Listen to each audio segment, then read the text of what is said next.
नमस्कार, मैं हूं साक्षी। आप देख रहे हैं सिद्धांत 24 न्यूज चैनल। आइए नजर डालते हैं आज की कुछ खास खबरों की ओर। दमोह जन विश्वास शिविर में बड़े दावे, तेंदुखेड़ा में गरीब आज भी आवास को तरस रहा। मुख्यमंत्री डॉक्टर मोहन यादव के नेतृत्व में प्रदेश में मुख्यमंत्री जन विश्वास अभियान चलाया जा रहा है। अभियान के तहत अधिकारी कर्मचारी गांव-गांव पहुंचकर आमजन से संवाद कर समस्याएं सुन रहे हैं, मौके पर निराकरण का दावा कर रहे हैं। इसी कड़ी में धर्मस्व विभाग के राज्य मंत्री धर्मेंद्र सिंह लोधी तेंदुखेड़ा जनपद पंचायत सभा कक्ष में आयोजित जनसंवाद कार्यक्रम में पहुंचे। कार्यक्रम में जनप्रतिनिधियों के साथ कलेक्टर प्रताप नारायण यादव, पुलिस अधीक्षक आनंद सहित अन्य अधिकारी मौजूद रहे। राज्य मंत्री लोधी ने कहा, जन विश्वास शिविर सरकार को जनता के द्वार तक पहुंचाने की पहल है। इससे समस्याओं के लिए नागरिकों को दफ्तरों के चक्कर नहीं लगाने पड़ेंगे। कलेक्टर प्रताप नारायण यादव ने कहा, अभियान का उद्देश्य शासन की योजनाओं को धरातल तक पहुंचाना है। कार्यक्रम में हितग्राहियों को हितलाभ और लाडली लक्ष्मियों को स्वीकृति पत्र भी वितरित किए गए, लेकिन जमीनी हकीकत कुछ और। शिविर के दौरान और उसके बाद गरीब जनता ने गंभीर आरोप लगाए। लोगों का कहना है, कागजों पर घोषणाएं हो रही हैं, लेकिन गरीब को आज भी योजनाओं का लाभ नहीं मिल पा रहा है। सबसे बड़ा मुद्दा प्रधानमंत्री आवास योजना का उठा। तेंदुखेड़ा की मालती साहू का उदाहरण देते हुए शिकायतकर्ता ने कहा, उनके 7 बार सर्वे हो चुके हैं, नाम ऑनलाइन सूची और नगर पालिका की सूची में है, फिर भी उन्हें आवास नहीं मिला। शिकायतकर्ता ने आगे कहा, नीचे से भ्रष्टाचार चरम पर है। कहा जाता है पैसा दो तो कुटी मिल जाएगी, बिना पैसे के कोई काम नहीं हो रहा। तेंदुखेड़ा के तहसीलदार विवेक व्यास पर भी एक युवक की जमीन किसी और के नाम करने का आरोप लगाया गया है। शिकायतें पर सुनवाई नहीं है। आरोप है कि 181 हेल्पलाइन पर 60 शिकायतें दर्ज की जा चुकी हैं, लेकिन कोई कार्रवाई नहीं हुई। कलेक्टर, जिला प्रशासन को कई बार आवेदन दिए गए, मानव अधिकार आयोग को भी शिकायत भेजी गई, फिर भी समस्या जस की तस है। पीड़ितों और सामाजिक कार्यकर्ताओं ने मांग की है, मुख्यमंत्री डॉक्टर मोहन यादव और प्रधानमंत्री नरेंद्र मोदी मामले का संज्ञान लें। उन्होंने कलेक्टर से अपील की है, वे 10 बार सर्वे के बाद भी लाभ न मिलने वाले मामलों की जांच कर दोषी अधिकारियों पर कार्रवाई करें। लोगों का कहना है, जन सुनवाई में 10 गरीबों से पूछ लिया जाए कि उन्हें लाभ मिला या नहीं, सच्चाई सामने आ जाएगी। ये सभी आरोप शिकायतकर्ता द्वारा लगाए गए हैं। प्रशासन का पक्ष लेने के लिए उनसे संपर्क किया जाएगा। क्या आप चाहेंगे कि मैं इसी खबर को मालती साहू की 10 सर्वे होने के बाद भी उनका नाम नहीं मिल पा रहा है। प्रधानमंत्री आवास योजना पट्टे के लिए आवेदन किया था 2017 में। सीताराम साहू, सिद्धांत 24 न्यूज चैनल से संवाददाता धर्मेंद्र साहू की रिपोर्ट। जिसमें जो शासन की योजनाएं हैं, जो भी पात्र जन है, कोई भी पात्र जन लाभ लेने से वंचित ना रहे। हर पात्र व्यक्ति को उसकी पात्रता अनुसार शासन की योजना का लाभ मिले। गांव-गांव में वास्तविकता क्या है, गांव के समग्र विकास के लिए कौन कौन से और कार्य की आवश्यकता है, कौन सी लोगों की समस्याएं हैं, आम जन के साथ संवाद स्थापित करके सब जाना जा रहा है। गांव-गांव हमारी टीमें जा रही हैं। जैसे आज 35 ग्राम पंचायतों में 70 लोगों की टीम बनाई थी, 2-2 लोगों की, सभी गए थे। उनके द्वारा निरीक्षण प्रपत्र भरा गया।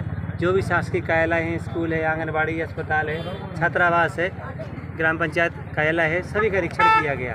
और निरीक्षण के बाद देखा कि हाँ, क्या क्या कमी है, कहाँ क्या सुधार की आवश्यकता है, जिससे कि हम सही दिशा में पूर्ण रूप से अपनी जो शासन की योजना है, पूरा लाभ हम आम जन तक पहुँचा सकें, ऐसा प्रयास है। इसी परिप्रेक्ष्य में आज दूसरा शिविर था हमारे ज़िले का, और आगे हर शुक्रवार को बदल के दूसरे ब्लॉक में है जैसा कार्यक्रम जारी किया गया है, आयोजित किए जाते रहेंगे।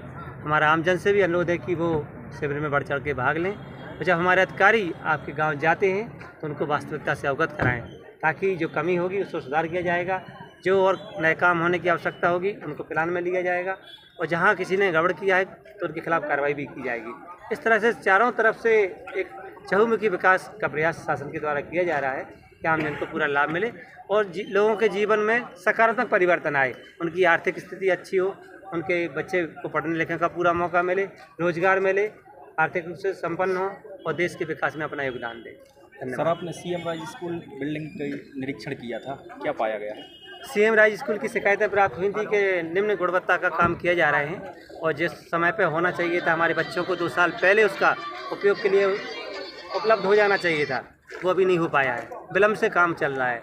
इसको दृष्टिगत रखते हुए निरीक्षण किया गया। निरीक्षण में देखा कि अभी भी सीलिंग चू रही है, मतलब अभी हैंड ओवर नहीं हुआ है और सीलिंग छत से पानी टपक रहा है, मतलब कहीं ना कहीं उसमें गुणवत्ता की कमी है।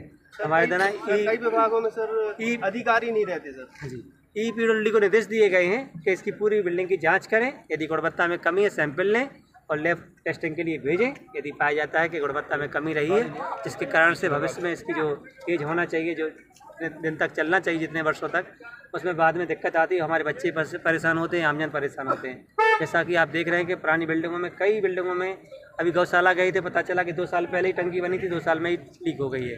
तो शासन का पैसा भी लग जाता है और उसका उपयोग हमारे आमजन को लाभ नहीं मिल पाता है। तो हमारा प्रयास है कि गुणवत्तापूर्ण कार्य हो, जिससे कि जितनी उम्र उसकी होना चाहिए, जितने साल उसको चलना चाहिए, वो चले और हमारी जनता को लाभ मिले। अनेक पंचायतों में सर सीसी रोड नहीं बनी है और बच्चे कीचड़ों में पैसे निकल के जाते हैं, क्या कहें? निश्चित रूप से कई गांव से बच्चे भी संज्ञान में लाते हैं, आमजन भी संज्ञान में ला रहे हैं। हमारे द्वारा भी उसका पूरा सर्वे कराया जा रहा है।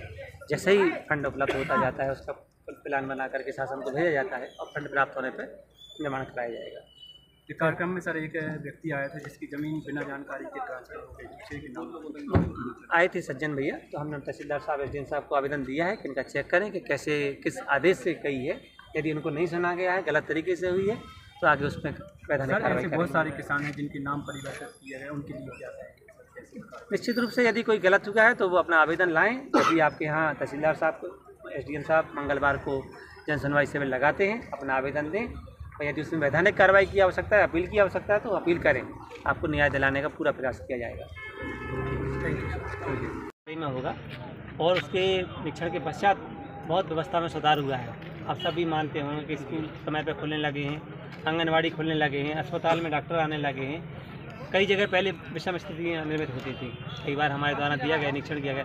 राशन दुकानों का हमने 120 राशन दुकानों का एक साथ निरीक्षण कराया और जो गड़बड़ी पाई गई उन सबके खिलाफ कार्रवाई, 44 लोगों के खिलाफ कार्रवाई की है। एक साथ पेट्रोल पंपों की जांच कराई थी, आपकी जानकारी में 51 पेट्रोल पंपों की जांच कराई थी। 20 जिले की गैस एजेंसियों की एक साथ जाँच कराई थी और 20 के खिलाफ 2138 सिलेंडर जब्त कराए थे। सभी के केस चल रहे हैं और कार्रवाई की जा रही है। इस तरह से अभी 82 मध्याह्न भोजन MDM मध्याह्न भोजन चेक कराया गया, 7 जगह गलत पाया गया तो उनके खिलाफ कार्रवाई कर रहे हैं। हमारे द्वारा लगातार निरीक्षण कराए जा रहे हैं ताकि व्यवस्था में सुधार हो, अधिकारी कर्मचारी समय पर अपनी सीट पर पहुँचें। हमारे द्वारा सार्थक ऐप लागू किया गया है जिसमें कि समय पे एंट्री हो, समय पे एग्जिट हो, ताकि वास्तविकता में रहे कि आप कितने बजे ऑफिस आए हैं। उसके कारण भी बहुत सुधार हुआ है, आप सबके भी संज्ञान में होगा। आगे भी हम ऐसा प्रयास करते रहेंगे कि अधिकारी कर्मचारी समय पे आएँ, लोगों के काम आसानी से करें, किसी तरह की आमजन को असुविधा न हो, ऐसा हमारा सतत प्रयास जारी रहेगा। की तमाम खबरें पाने के लिए हमारे चैनल को लाइक करें, सब्सक्राइब करें और ज्यादा से ज्यादा शेयर करें।